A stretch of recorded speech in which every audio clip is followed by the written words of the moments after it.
Please listen carefully.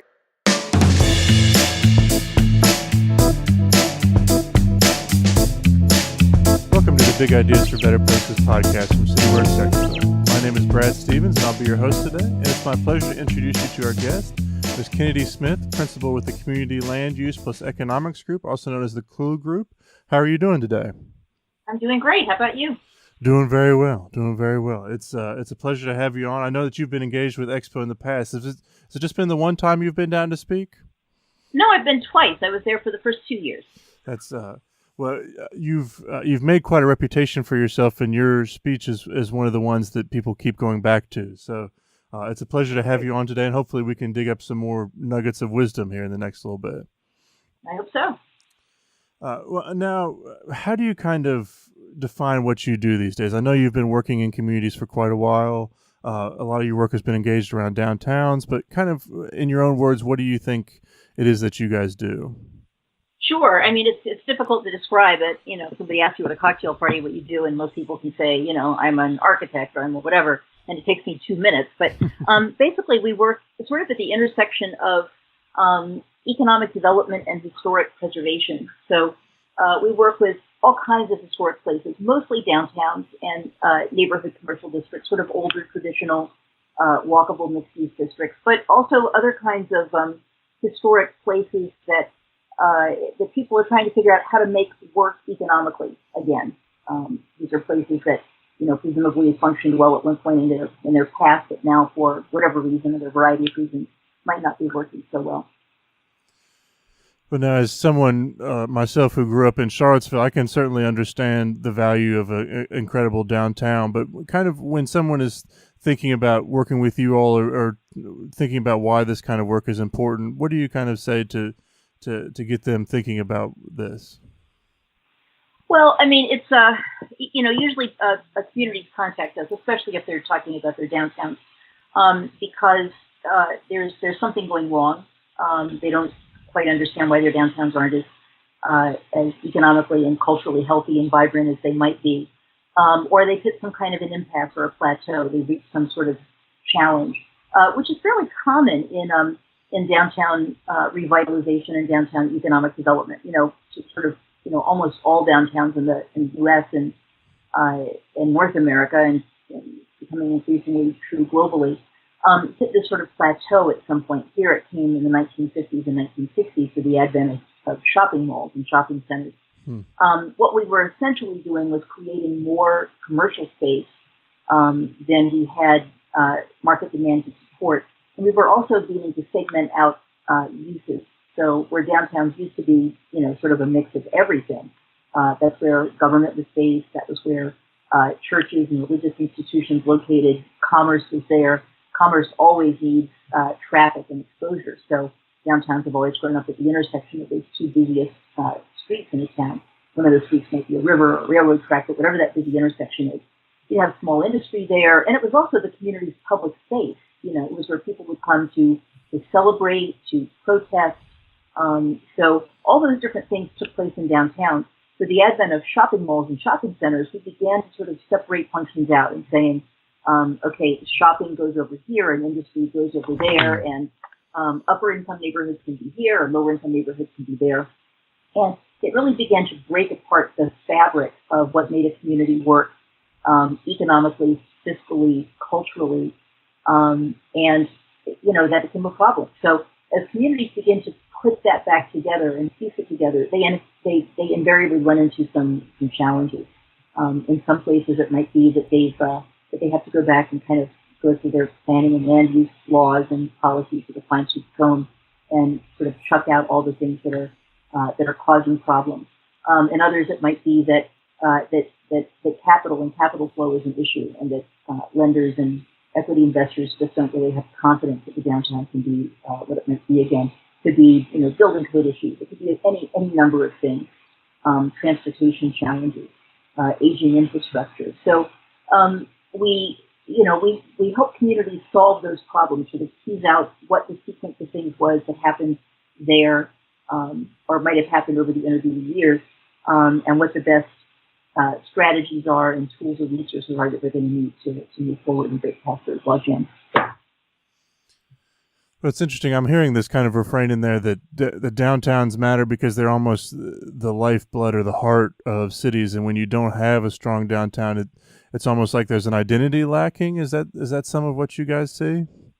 Yeah, well, that's certainly a piece of it. I mean, and people have um, lots of different uh, sort of feelings about downtowns. There are people who are very sort of emotionally dispassionate about them, but feel pretty strongly that it's important to protect the public investments that have been made there in the past. That's where infrastructure investments already have been made on the public and private sector side. It's where the government, the local government, provides the greatest concentration of police, fire, ambulance services. All those sort of things are in place, and there are people who might be completely unemotional about the downtown and its importance symbolically or culturally for the community, but they can't get past the fact that it really matters economically. And increasingly, what we're hearing, I think we're of the kind of dozen or so clients we're working with right now, almost every single one of them is saying that their biggest challenge, or one of their biggest challenges, top two or three, is that they're trying to grow new industry and attract new jobs. And we can get back to that issue in a second and talk about that more. And they keep running into this impasse because younger workers want to go to places, want to move to communities that have vibrant downtowns, and industries are having a hard time drawing people to communities that don't have that kind of great space and great business community and great walkable experience already in place. So they're trying to sort of go back and fix that deficiency that they had. Interesting. Is there a particular size community that you guys often work with? I'm imagining very different challenges in a place like Roanoke or Charlottesville versus a place like DC or Pittsburgh or even then versus a much smaller community. How do you guys kind of Oh gosh, contextualize that? we've worked in communities that range in size from a couple hundred up to neighborhoods in Los Angeles Whew. and everything in between. So really every size community. Um, and their challenges are in some ways different. Certainly, things like resources and access to resources are different depending on the size of the community. But some of those basic fundamental decisions that communities that people who live there and civic leaders have to make are going to be essentially the same thing about what do they want the outcome to be, what kind of district or districts do they want, and what are they willing to do to make that happen. Hmm. Well, I'm intrigued now that you've brought up this kind of idea of needing to attract a workforce to attract new industries, and it's I think that's a really compelling case that we've certainly seen a lot of evidence for, and I think it's there's a lot of folks at the same time that I imagine that you run into that think why are we investing in downtowns and not investing in the neighborhoods where maybe the majority of people live, but these investments in downtown really resonate throughout entire communities, don't they? Yeah, they really do. And it's it's a little bit uh, counterintuitive in some ways for people to sort of get their minds around it. But one of the things that is, I think, hardest to uh, impress upon civic leaders at first, and then when it clicks, is that downtown revitalization doesn't really take place downtown. It actually takes place in the community's planning and land use laws and policies.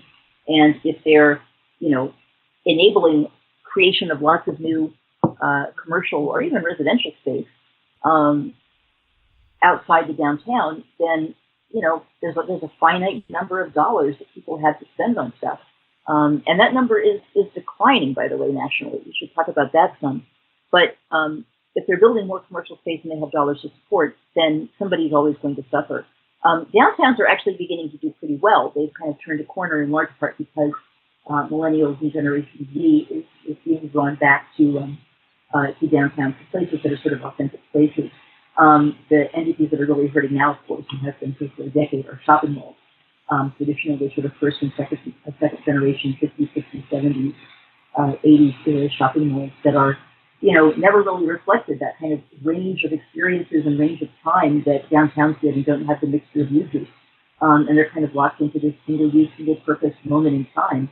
And they're getting clobbered by online retailing and by big box stores and all the different shopping venues that are available to communities now. but I wanted to come back to for a second the issue of how people are shopping now and spending money, because that is changing very, very Mm-hmm. dramatically. We have right now we have about 41.6 square feet of retail space per person in the U.S. About 28 of that is in shopping malls and shopping centers, Wow. and the rest is in downtown villages and freestanding commercial buildings. In 1960, we had 4 square feet per person. Hmm. Now it's 41.6. So that's a tenfold increase. Um, but millennials and Generation Z are shopping in very, very different ways from their parents and to an extent even their grandparents. They are spending less overall on retail stuff, but they are spending more time in bricks and mortar stores. They shop online, they have that fluid sort of shopping experience, but they like being in real places. They spend much more money on entertainment, on dining out. They spend money on things that are going to last for a longer period of time. I've come across a bunch of companies in just the past couple of years that are marketing that their products are made to last for 30, 40, 50 years, Hmm. multi-generation. And they want you to pay, a little bit more upfront for the quality that you're buying. But their websites or their in-store literature then goes into detail on how you repair things, and send them back to them if they need repair, and they'll fix it because they're kind of committed to the long haul. Um, Millennials are very concerned about the environmental consequences of the things that they buy. They want to know where things come from. They want to buy local. They want to buy things that are responsibly sourced. And they're just spending, they're going to spend money on things that last longer, things that are greener, but overall they're spending less. So, we've lost 20, 30,000 national retail chain stores, chain outlets since the Great Recession of the late 2000s. And I don't really think that retail is going to bounce back significantly after that. And I think that's an issue that a lot of communities are beginning to realize they have to grapple with. Is if they want their downtowns to be economically vibrant and healthy and fill up downtown storefronts, they really have to be more judicious about the kind of new commercial development that they're committing to have happen in the community.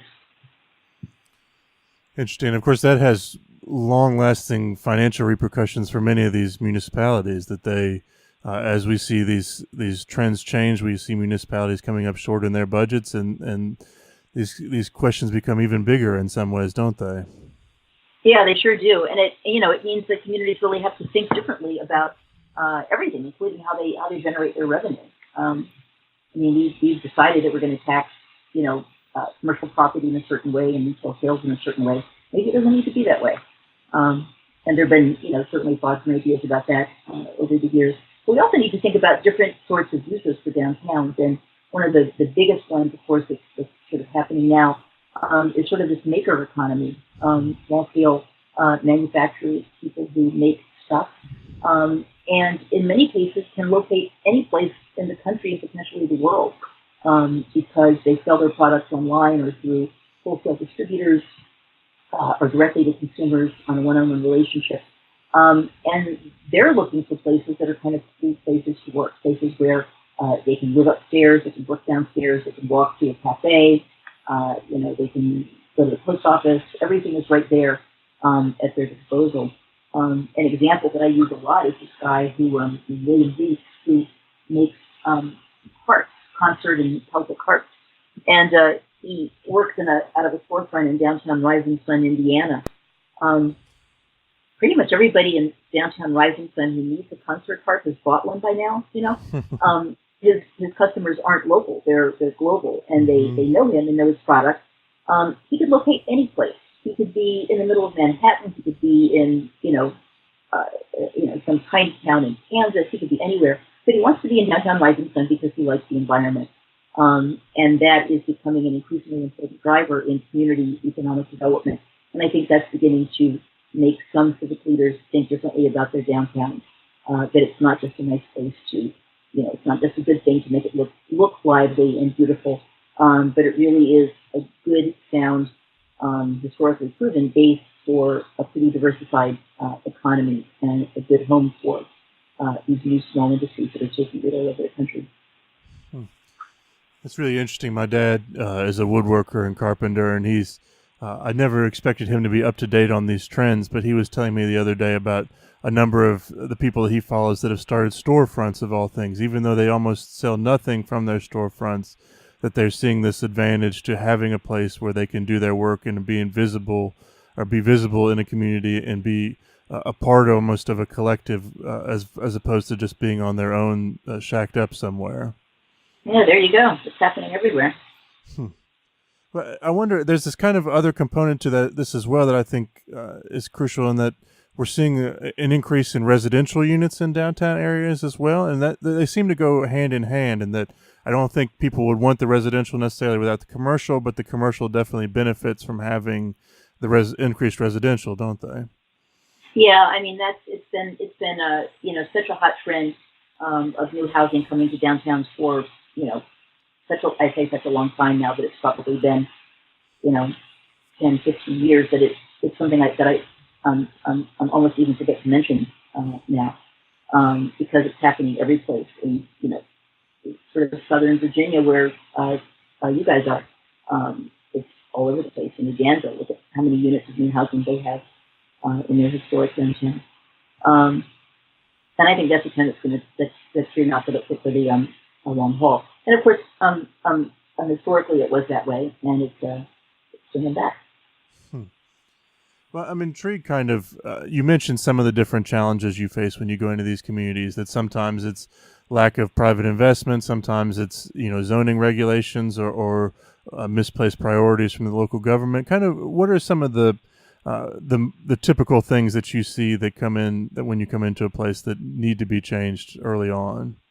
Yeah. Well, first of all, I mean, I think probably first and foremost it is that recognition that um, that that well, two things about retail. One, that retail is not the be all and end all of what's going to make a downtown better. Mm-hmm. Um, Historically, even at their peak, um, retail never really accounted for more than 15 to 20% of the downtown's economy. My partner and I have been sort of on the side for years, going back and looking at old Sanborn fire insurance maps of downtowns Yeah. around the country because these Sanborn maps are fabulous. They literally like write into every single building who the tenants were, what the uses were, Hmm. and so we can go back and tally up, what uses were there in the downtown, and we've been able to then calculate that at their peak, that was the 30s, 40s, 50s, whatever it might be for a community, probably no more than 15 to 20% was retail. Hmm. So it really, and I think we have a generation or two that have grown up with shopping malls, and we think that shopping malls are completely retail. That's all that they do, and that downtown should also be that way. That's really monodimensional thinking that we need to break away from. So I think so. I think number one is helping people recognize that downtowns are not just retail; they are much more than that. And retail is sort of a function that supports the other activities that happen in the downtown, and it could be a driver that draws some people into the district. So that's sort of thing number one is recognizing its ultimate potential, and two is recognizing that like I said, retail dollars are finite, and it's important to control um, what kind of development is happening outside the district. And there's communities that are doing all kinds of creative things there. There's communities that are developing retail size caps where a developer comes in and wants to develop a new commercial building over a certain size, like 20,000 square feet in a smaller town or 50,000 in a larger community. And they have to demonstrate to the local government that there's enough market demand to support that much new Hmm. space, that it's not going to hurt an existing business or collection of businesses. Um, and there, I don't know, several hundred communities that have enacted ordinances like that.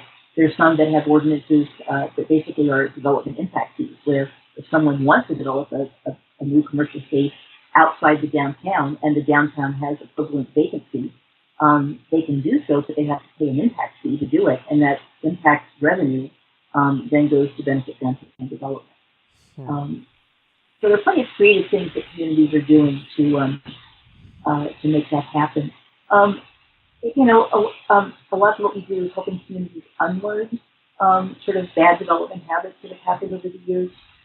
We certainly do a lot of work helping them identify new market opportunities, things that are sort of going under the radar screen that they aren't perhaps noticing. um, Hmm. and finding ways to turn those into businesses. We do a lot of work with business development versus business recruitment, and often typically with contactors because they want us to help them recruit, 15 new businesses. And when we ask them what kinds of businesses they want, they generally tell us national retail chains. They want a Gap, they want a Crate and Barrel, they want a, whatever it might be. And the thing is that national retail chains don't take risks. They play it really safe. They only come from someplace once the market is already established, and once the market is hot, or in a shopping mall instance where they have the assurances of that there are going to be 30 other retailers that they know specifically by name, by brand name, who are going to locate there at the same time, so that they're kind of spreading the risk and together creating critical mass needed to draw people in. So national retail chains, almost never come into historic, into older downtowns until the downtown is already reestablished and doing really well, and with lots of locally owned businesses. And at that point, who wants a national chain? You've already got this really cool kind of place, and some might still come at that point, but they're not going to be the ones who sort of drive the revitalization. So what a community really needs to sort of re-engineer is the process for developing businesses, for identifying what the sort of high priority types of businesses are that the community needs, the district would really thrive with, finding people with the sort of entrepreneurial spirit and the business acumen and the capital, and putting those all together. And they aren't usually the same person. It's usually you've got somebody who's a great entrepreneur and has business development skills, but they don't have the capital. Or you've got somebody who has the capital and is willing to invest in some local business development, but they don't really know what it might be. So it's the job of the local government then, or a nonprofit organization or a chamber or whatever the entity might be, to help sort of assemble those pieces and make the whole thing work. So there's a lot of sort of reteaching and reworking how you can have to go. We'd like to take a moment now to say thank you to our sponsors today. The Urban Affairs and Planning program at Virginia Tech School of Public and International Affairs offers an interdisciplinary approach to understanding planning and policy for megaregions, cities, suburbs, and rural regions in the U.S. and abroad. UAP faculty have expertise in urban planning, architecture, urban design, economics, geography, political science, law, technology, and engineering, and provide students with a multifaceted understanding of how communities grow and change. Students apply their knowledge and professional skills by participating in real-world problem-solving with community clients through project-based studios and applied research. UAP emphasizes technical analysis and policy evaluation in approaching the complexities of modern communities. So a big thanks today to the Urban Affairs and Planning program down at Virginia Tech for being our sponsor. If you'd like to hear more, check them out online. But without further ado, we'll get back to today's guest. Thank you. Well, I'm intrigued. This sounds to me like so one of my biggest questions with this revitalization of downtowns and with millennials moving into more urban areas and this increase in residential stuff is, I wonder if that's a trend and what happens when that kind of reverses. And it's interesting because this business development piece seems like a tool for making sustainable change, even when there may be a slight difference in preference in terms of where the next generation wants to live. But I do wonder, how else do you guys think about making sure that these developments that are happening in downtown are sustainable beyond just now when it's really hot, so to speak, to live downtown? Yeah, it's a really great question. And I think that it's one of the things that we have, speaking sort of globally, have learned through the process of downtown revitalization since it became necessary, in the past half century. And that is that downtowns are inherently sustainable. They have adapted to many, many new uses. I go into communities and somebody will always say, gosh, if we could just get the old department store back, everything would be great again. And you kind of scan down the street and look for the kind of building you're looking for, and you say, yeah, and if we could just get that blacksmith to come back, and the horses would be shod again, and it would all be great. Downtowns have always been able to adapt in large part because their buildings are small footprint buildings. and they were built to be environmentally sustainable. When you think about what a downtown building looks like, a storefront building, it has a relatively narrow width, about 20 feet wide, it's about 100 feet deep, and it has shared party walls. And what that does is it limits the amount of exposure to outside air that the building has. So, it stays warmer in the winter, it stays cooler in the summer. It has tall ceilings, which help circulate air. It has transom windows that bounce light back into the building so that you don't have to rely on artificial lighting, which is what happened when people began to adapt these buildings and put in drop ceilings. Those are coming out now. Multiple floors means that you're getting multiple sources of revenue for the investment you have on the land. Sort of denser, means higher property tax revenue to the city per acre or portion of acre. There's lots and lots of reasons that downtowns work well environmentally and work well economically because they are so adaptable. You look at an old shopping mall, and there are there's been something like 500 or 600 dead shopping malls demolished in the U.S. in the past couple of decades, and there's probably maybe 300 that are slated for demolition now. They're hard to adapt. They're really hard to make into something new because the space is cavernous. It's not well lit. It's surrounded by a sea of parking. It's auto dependent, and it's just difficult to make it work. So, sure, downtowns are going to continue to evolve. I'm sure that in 20, 30, 50 years, we're talking about small, sort of maker economy businesses now. It'll be something different. But I feel very confident that downtowns are going to be there and are going to be, continuing to evolve and adapt and accommodate these new uses. Well, I'm intrigued. You mentioned some of the specific benefits of these historic buildings and the way they're constructed, but that historic preservation is a big part of what you guys do. Are there other reasons why that's so important to you all? You mean to preserve downtown, to revitalize downtown? Yeah, absolutely, yeah. Yeah. Well, like I say, people have lots of different sort of feelings about them. There's some people who are pretty dispassionate about it.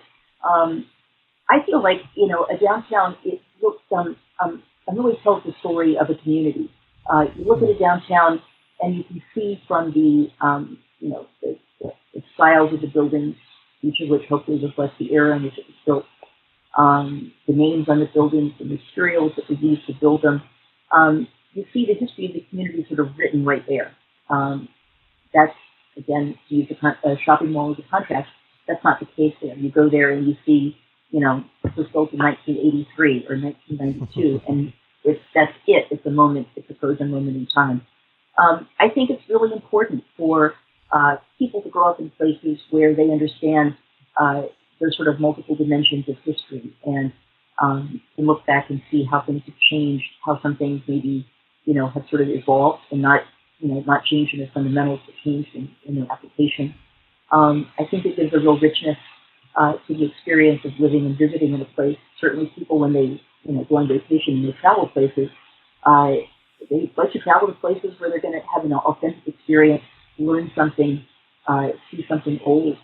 You go to places like, Venice or Rome or Madrid or London, and you see buildings that are hundreds, thousands of years old, and they're there because they've had value to people over a period of time, and people recognizing that value have taken whatever care they need to protect those buildings, to mothball them, to periodically rehab them.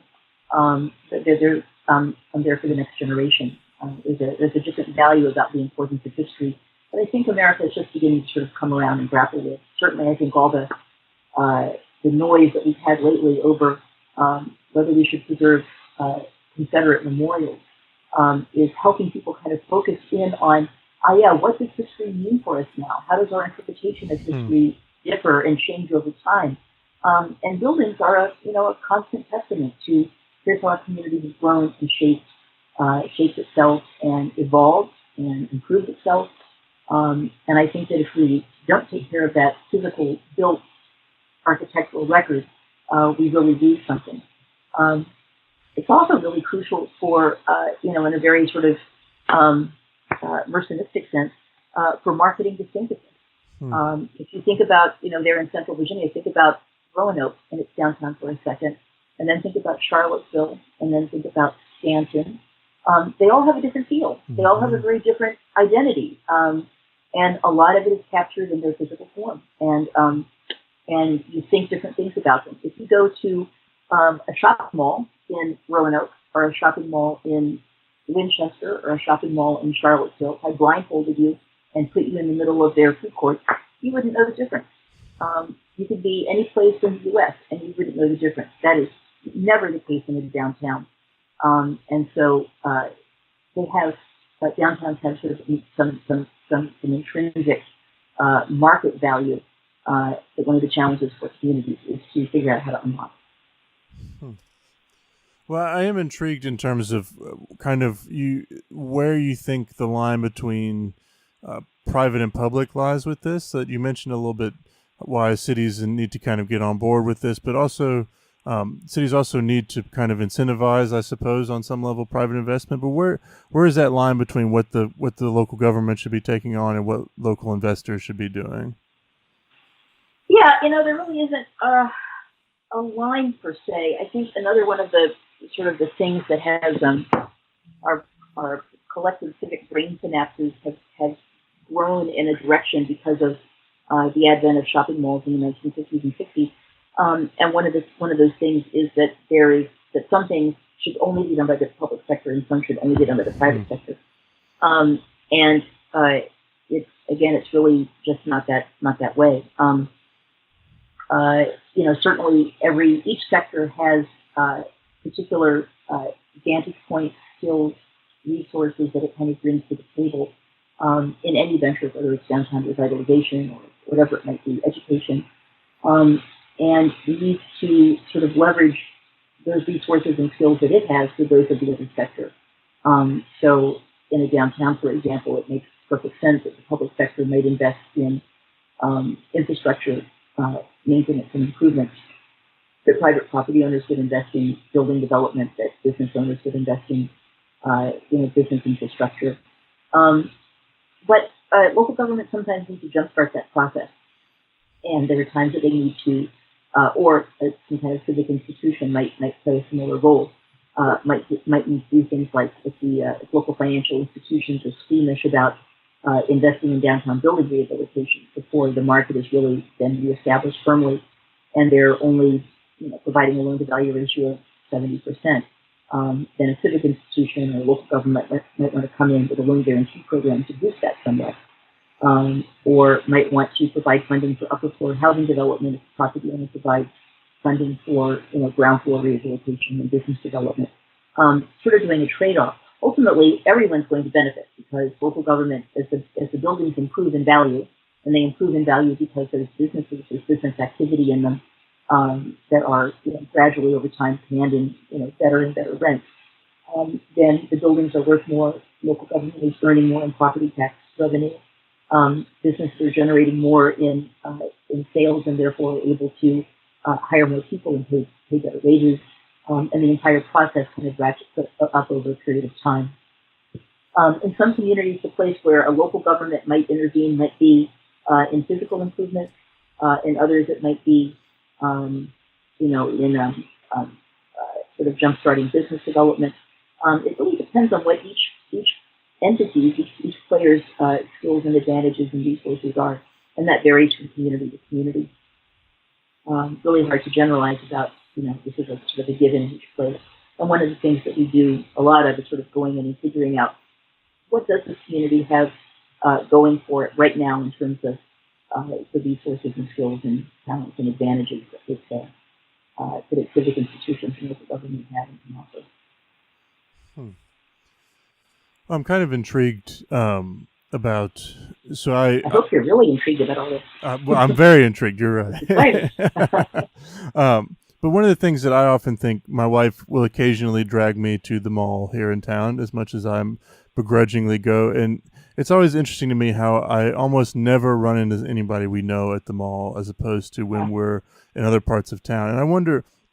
I had another conversation recently with someone who was like, I really think Roanoke could do better about things. And I'm like, well, what do you think they could do? and she said we should get a Chili's in town, and that was like, really? That's what you think we need to do?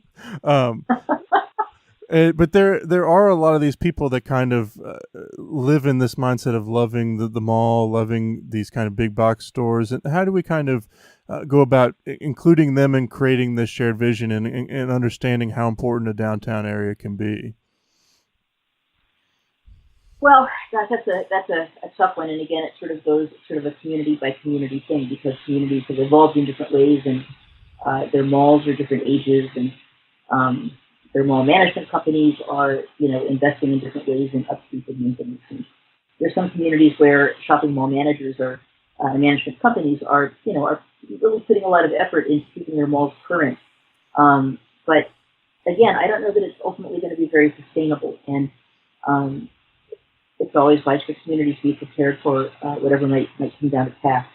Um, I think the younger generations are definitely getting this, though. One of the things that has that's sort of a mini sort of outcry a few years ago, back I think it was 8 or 10 years ago, Walmart rolled out its first convenience store. It was in McKinney, Texas, and they were touting the fact that the store was pretty much in terms of energy use self-sustainable. It had solar panels on the roof, and it had bioswales for water recapture and things like that.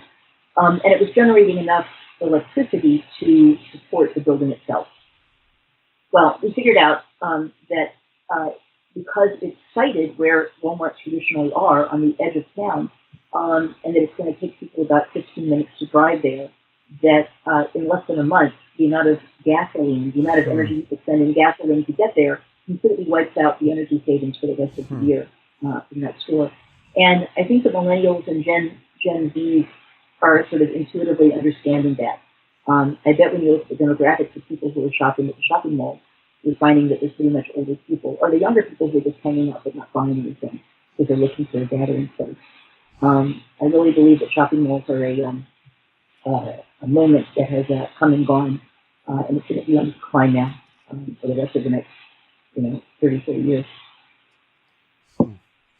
But I wonder too about I think that you would agree that downtowns are not just always the central place in towns. That we've talked a lot in Roanoke these days about village town centers, that trying to get those kind of smaller micro downtowns, I suppose, into neighborhoods. Is that something you guys have seen success with in other places?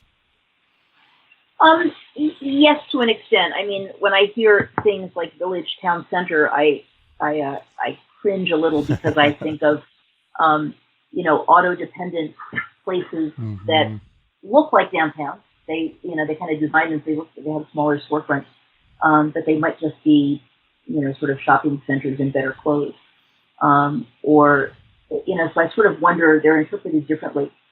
Certainly in a community like Roanoke, the city is large enough that it needs to have neighborhood convenience services in its residential neighborhoods. People don't want to have to drive to a city center to get gasoline and groceries and stuff like that. So it's a question of how do we create those sort of smaller, true village centers in ways that are walkable, that do integrate housing and other sorts of economic uses into a neighborhood.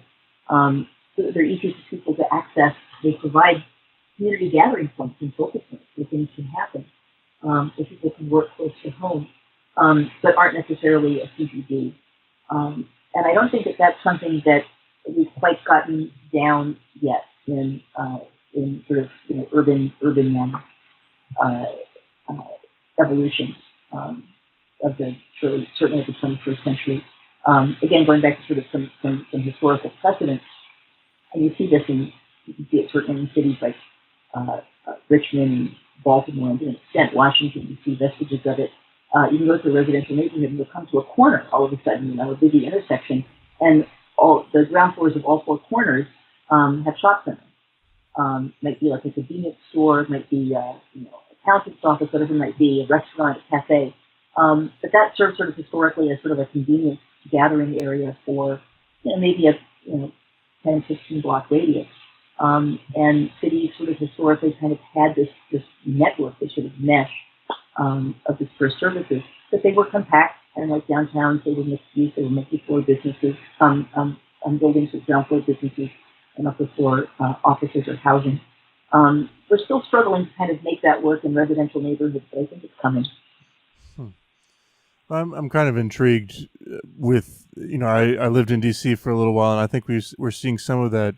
I have not been back to H Street Northeast in a long time, but when we were there, that was certainly becoming a certain a downtown type area for that neighborhood.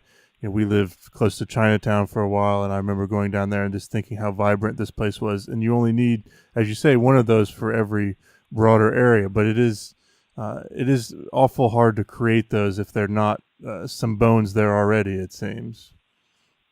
Yeah, I mean, you certainly can, and there are places that are doing so. Think about places like Bristol, Connecticut, which in the 1970s demolished its downtown and replaced it with an enclosed suburban style shopping center, 700,000 square feet, and not too surprising, it failed, and it failed. And I think their intent was sort of a good one. They were sort of seeing, okay, people are going to shopping malls, they like the climate controlled environment.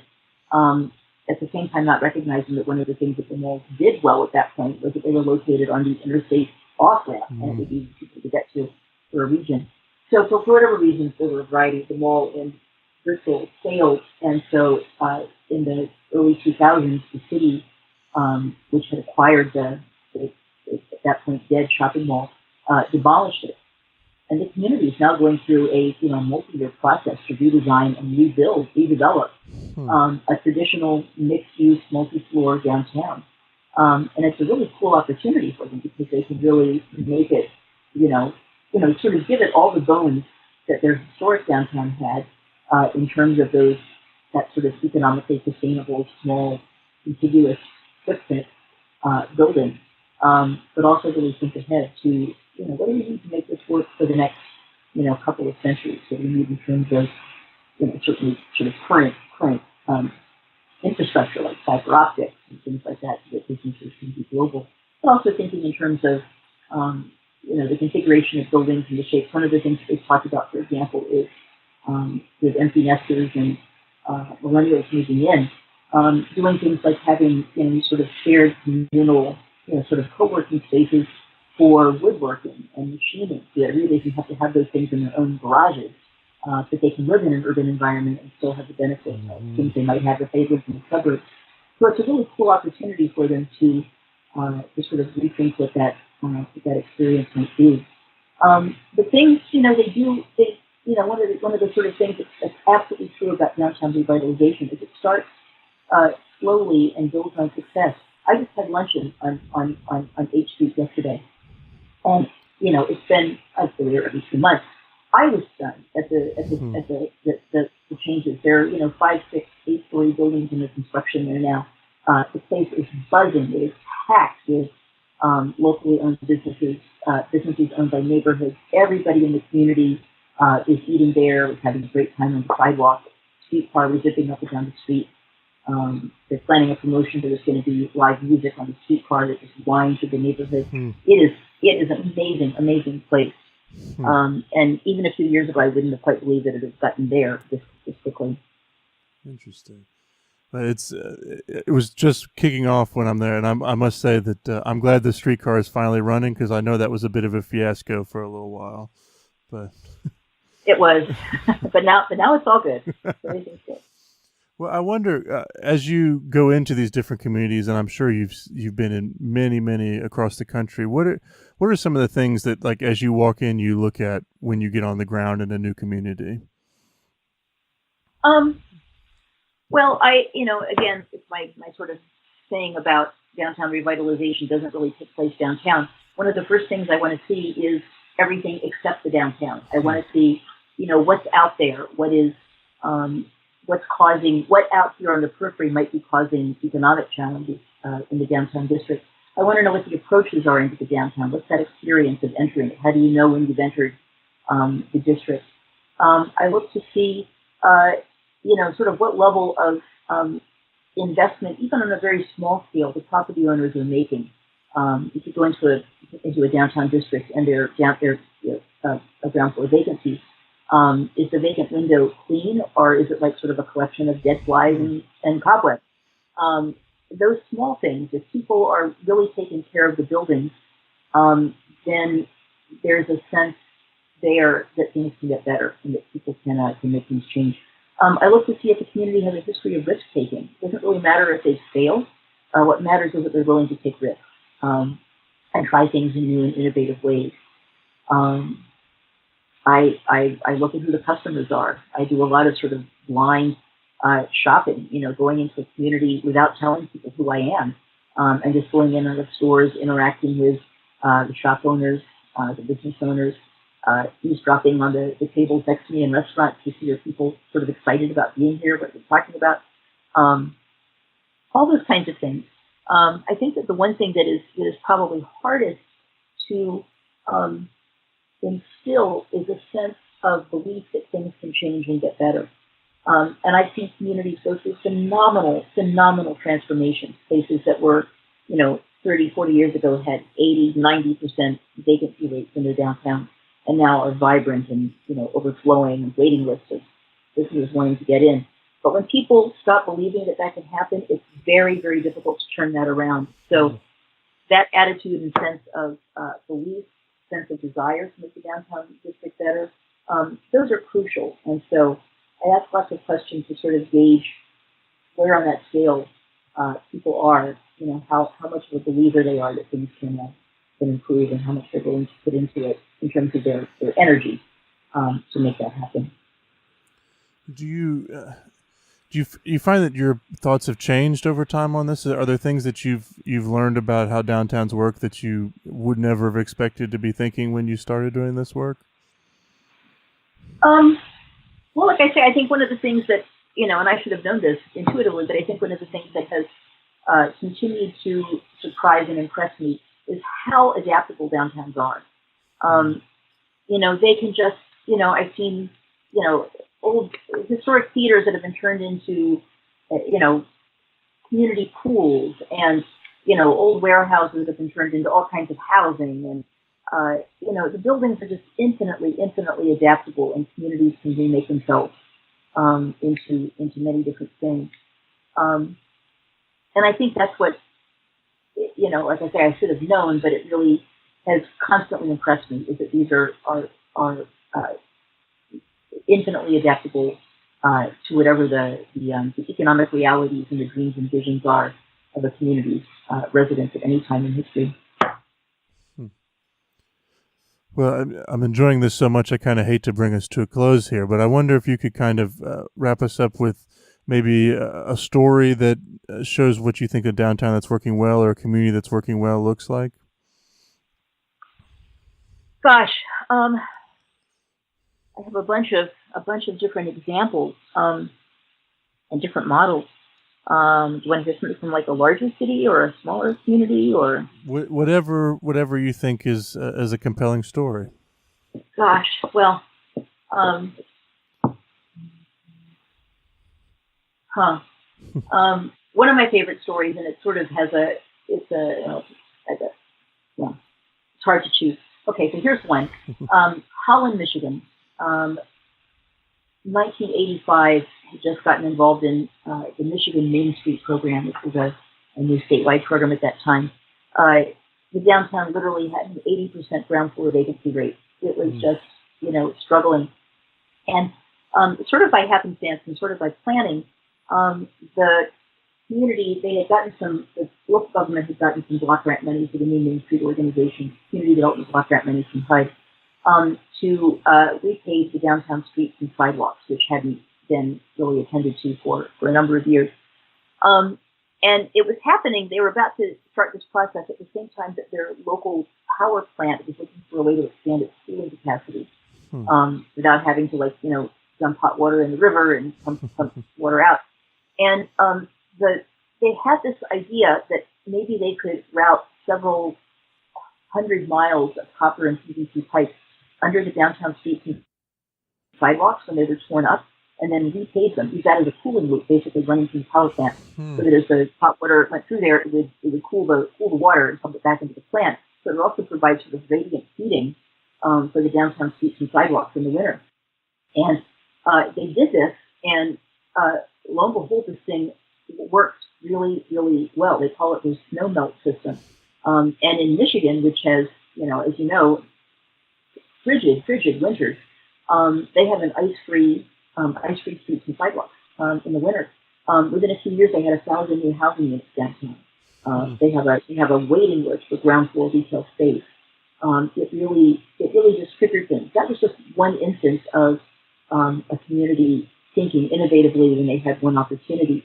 But that's a rare instance. I love the stories, but the better stories are ones of communities that have just made lots of small incremental transformations, changes, one step at a time over a long period of time, and it is built and built and built and built. That's certainly the story of H Street here in the Washington, D.C. area. I think about places like the East Carson Street neighborhood in Pittsburgh and downtown Burlington, Iowa. There's lots of communities growing up. You can't really point to one pivotal moment, but you can just look back over 20 or 30 years and see, yeah, it was this thing that began to get people paying attention to the district, and then this couple of people made these investments, and then the city started paying attention to this, and before you know it, an organization come together, and it's those sorts of things that gradually just make the change happen.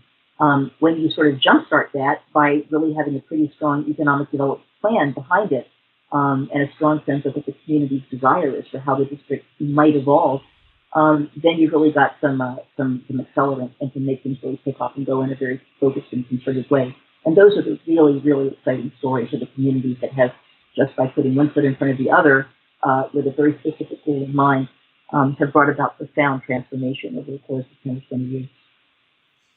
That's so fascinating. I think it goes back to your point earlier about being willing to take risks, that community in Michigan, they took a very big risk and it paid off for them. But these other communities, that they're individuals and municipalities willing to take smaller risks or just willing to think outside the box, and that pays off for them in the long run. It sure does. Well, Kennedy, thank you so much for taking the time today. It's been an absolute pleasure. For those of you all interested in Kennedy, they can find more out about you whereabouts these days. Our website, cluegroup.com, communitylanduseandeconomicsgroup.com is the best place. Wonderful. And for those of you all interested in CityWorks Expo, you can find us at CityWorks Expo. That's xpo.com. And we've got our event coming up in October.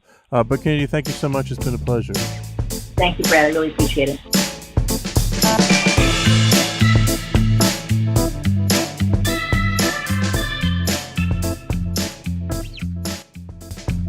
Thank you for listening to the Big Ideas for Better Places podcast today. If you like what you hear, please subscribe and leave a rating. It really helps other people find out about our fascinating guests and find the information that we have to share. Lastly, please save the date for our upcoming event, October 5th through 7th in Roanoke, Virginia, and keep up to date by following us on Facebook and checking out our website, cityworksexpo.com. That's cityworksexpo.com. Thank you guys again, and look forward to seeing you next week. Thank you.